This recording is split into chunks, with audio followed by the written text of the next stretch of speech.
This is the plaintiff, Steve Naples. He says he hired the defendant to do some work on his mini NASCAR race car, and the guy loved the thing so much he ended up selling it to him. Unfortunately, the guy raced it about a week later and blew the engine. Now the louse is trying to back out on the deal, doesn't want the car, and refuses to pay him the $3,150 balance owed.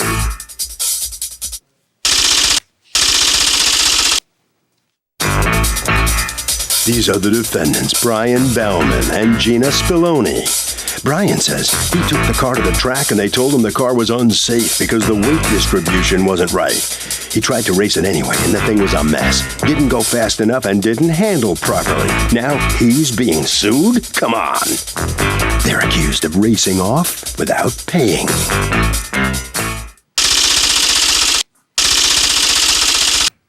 The defendant has filed a countersuit for $10,000 for parts, repair, and defamation of character.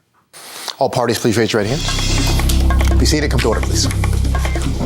Litigants have been sworn, Your Honor. All right, Mr. Naples and your company Hole in One, you are suing Brian Bauman and Gina Spillone? Yes. Okay, for $3,150 that you say you were owed as a result of the sale of a race car. Now, tell me the kind of race cars. Oh, and you're counterclaiming against him $10,000 for defamation of character, paint and supplies, parts and sponsorships that you feel you have foregone as a result of him trashing you. What happened? Well, I met Brian at the racetrack, and What kind of racetrack? it's for half-scale mini cups. They're NASCARs. Okay, you have a picture? Yeah, I need a picture. That's good. Thank you.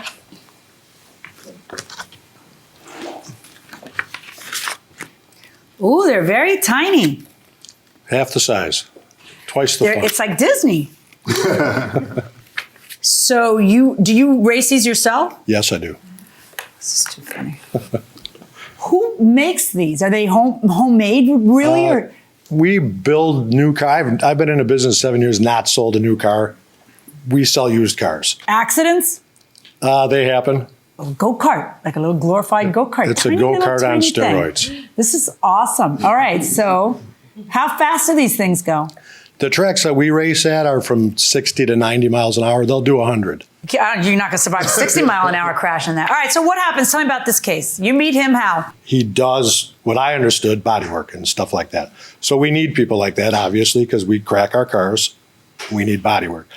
He started coming around my house, and he did some work for me, which was fine. I mean, I never had a problem with Brian. I still don't have a problem with Brian.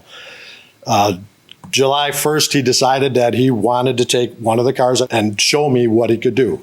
Show me his bodywork, show me his paint skills, and everything else. And then? He says, give me this car. I'll show you what I could do.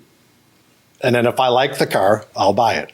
And if not, you'll pay how much for the work? $400 for the car, and I have a receipt. Okay, now that's the exact deal, right? That Yes, the two of ma'am. you signed. But there's one thing we haven't said. If it's beyond those 2 weeks, then he bought it automatically.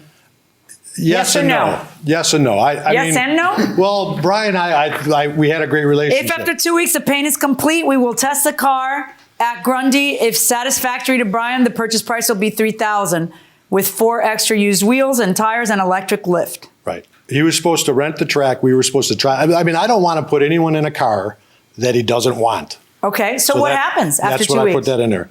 July 1st, I dropped the car off at his house. July 19th, the body's now in primer, and he's moving along. Now he's past the 2 weeks. He gave me the money on the 17th. What did he give you on the 17th? He gave me $1,200 on the 17th. Oh, so he decided to buy it.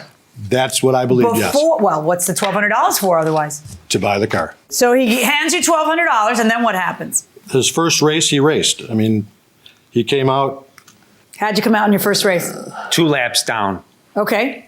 Is that good or bad? I don't even know. Bad. Bad, okay. That's bad for a professional race car driver, but it's not bad for the first time out. Okay, and then go on. He didn't want to pay for the car. Okay, how did you first learn that he didn't want to pay for the car? He made it to the second race. Okay, and at the second race, what goes wrong? He made practice qualifying a heat race.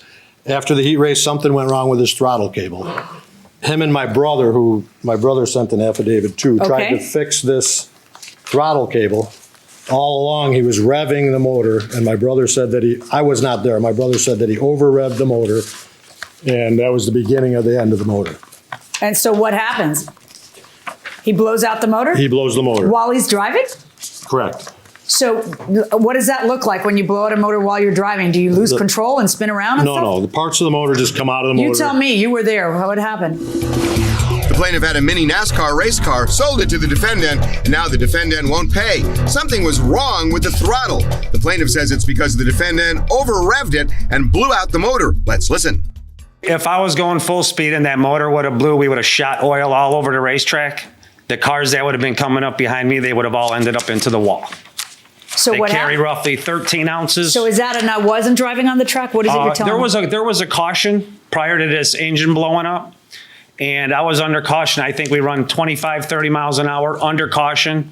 And right before the flag was going to go green, the motor blew. How did it feel for the motor to blow? It shook violently. Okay. And as soon as it started shaking So your violently. car starts shaking? Oh, it starts shaking. So what Are I you did is I swerving or went. no? No, Or we you- were still under caution. So we Okay. were still under very low speeds. Okay. And I brought the car to the inside of the track to pull it off. And the flag went green. I waited till the race completed. They pushed me off. We took it back to the pits. I couldn't see what the problem was. Do you with the have any car. evidence of what the problem is? I do not have those pictures. Okay.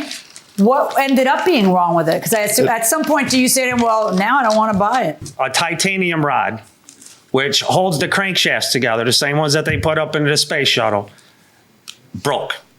Okay. In order for those to break, something seriously wrong has to be. I have a question with for the you. motor. When you paid him the $1,200, your intent was to buy the thing, right? I bought it. You bought it. $1,200, And then you didn't I finish bought it. buying it. You didn't finish paying for it because you blew the engine, but you feel that blowing the engine was not your fault. There was something wrong with it. No, Your Honor. But that's what you feel, right? No, Your Honor. Oh, it's not. What's your defense in not finishing paying for the item then? I paid $1,200 for the car.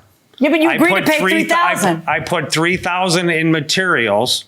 What do you for mean the car. materials? All the paint materials. Yeah, but your the purchase, just a sandpapers. second, stop. Your purchase price for this car, if you decided to keep it, was $3,000. If you decided to keep it, was already after you painted it. So what is your reason to not pay what you owe? I would have had no problem paying for the rest of the car if Mr. Naples wouldn't have got on the internet and started accusing me of being a thief.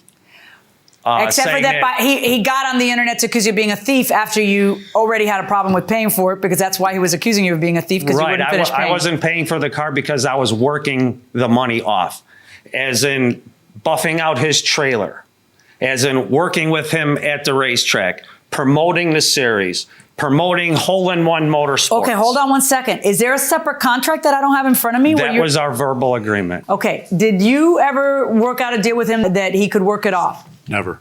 Okay.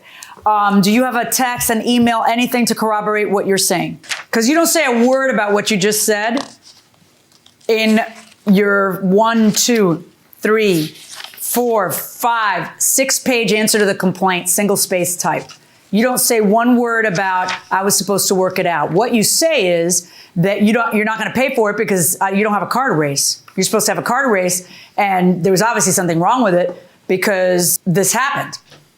So I didn't have a car to race because the motor blew. And it's his fault. No. But if it's not his fault, why won't you pay the man? That motor was supposed to go to Built Right Engine Rebuilders, and Built Right, Mr. Naples sent me over to them to drop off the motor so they can diagnose it, and then they were to call me with the findings for the motor. And? They called me and they told me the motor was $800 to repair. Okay, so what are you saying? It was going to cost $800 and was he's gonna suing cost for $1,350? $800. Did you ever get it fixed? Oh, yes. Do you have proof of what you paid? Yes, I do. Let me see. Well, actually, I have the parts that went into it. Why did you get it fixed if he had bought it?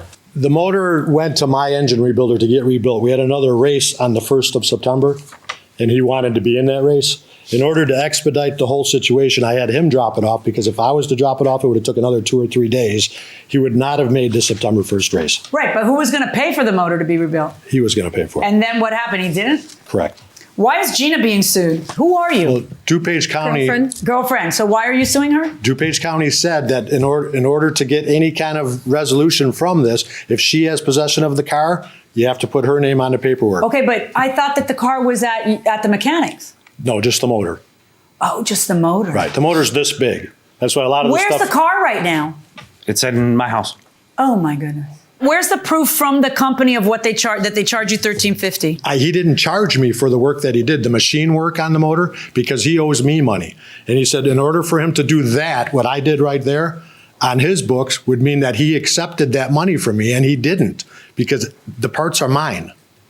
I pay for the parts. I'm the Honda dealer. All he does is put the motor together. I didn't have $800 in my Since they're pocket. his parts, what it sounds to me is that you both might be right. Maybe it was $800 when you were going to pay it, but when you didn't pay it, he wants retail. Not. He doesn't want to give you the break he was going to give you. So now, you then, that's it. You said that's it. I can't do walked anything out. else. This is too expensive a sport. I told him it'll be about a week before I can get you your $800. How bad was she yelling at you for getting involved in this whole thing to begin with? Was she or no?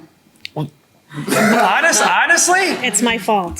It's your fault. How is it your fault? Because I saw the little car at the racetrack and I had to go look at it. And so you thought it was cute. I thought they were really cute. We were there just looking at the races and I saw Steve in his little car and I'm like, oh my God, we're going to go look at it. He was like, no. I'm like, no, we're going to go look at this car. A week later, I have a car in my garage. That'll show you. I don't look at anything anymore.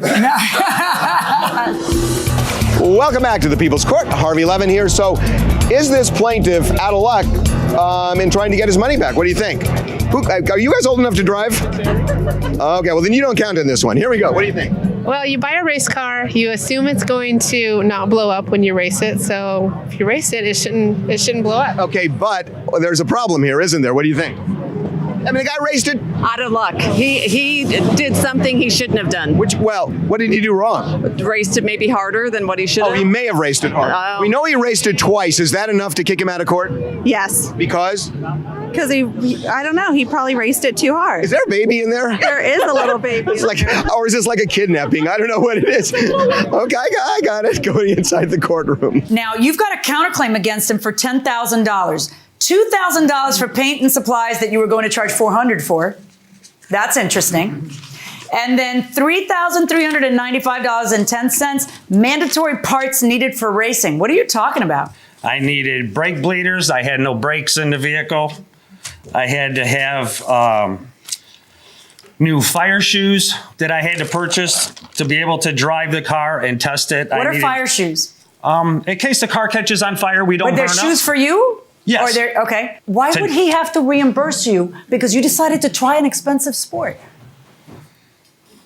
$2,500 in sponsorships and $2,038.54 for defamation of character, because according to you, he was trashing you. Where was he trashing you? On the internet, where he called me a thief.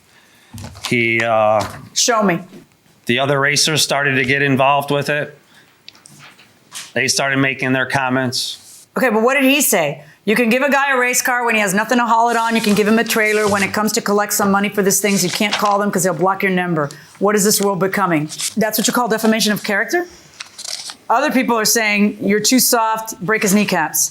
That's his brother. Yeah. Okay, so what is it? How is he defaming you? I do have something in here on this page that shows that he was calling me a thief right here, that he was going to sue me for, or press charges against me for grand theft. Okay. These are texts. This is not Facebook, right? No, Facebook. Facebook. Okay. Private or public? Private. Okay. So that's your first problem. Number two, what is the problem with saying not returning what is rightfully mine will be considered grand theft? I'm sorry we couldn't work this out. If this is truly the way you feel, we'll have my lawyer contact you in the near future. Nothing personal, Gina, just business. How is that defamation of character? Well, it's defamation of character because the other members of the racing league that we are in. They can't see it. It's private. Okay? It's ridiculous how wrong you are. Here's what we got. It's your car and you bought it. You got to race it. You got to have your fun. You invested a bunch of money in it.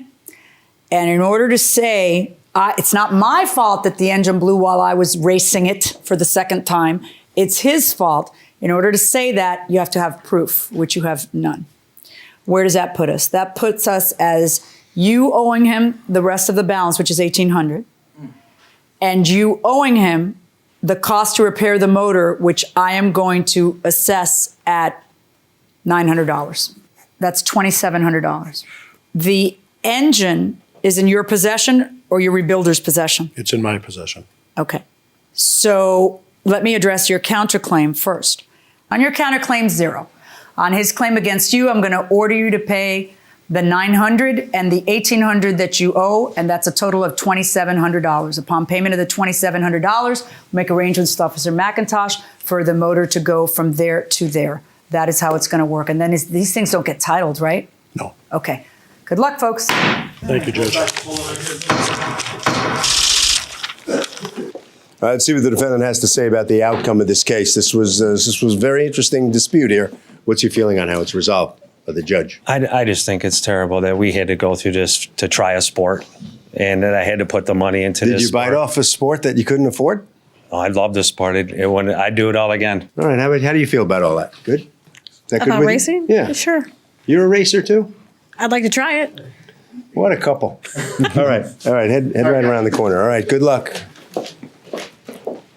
What do they say? Keep the shiny side up and the greasy side down, right? That's the key to racing. What's your feeling on the judge's ruling here for It you? was totally correct, and I learned one thing in this situation is get it in writing. Well, of course. That's and rule. take them to court. Okay, Harvey. Okay, here is a truism. The first time you notice there is something wrong with the car you buy, scream and scream loudly. If you wait and you sit in your hands, you're going to have real trouble down the line. That will do it for this case. Litigants for the next case on the way into the courtroom right now.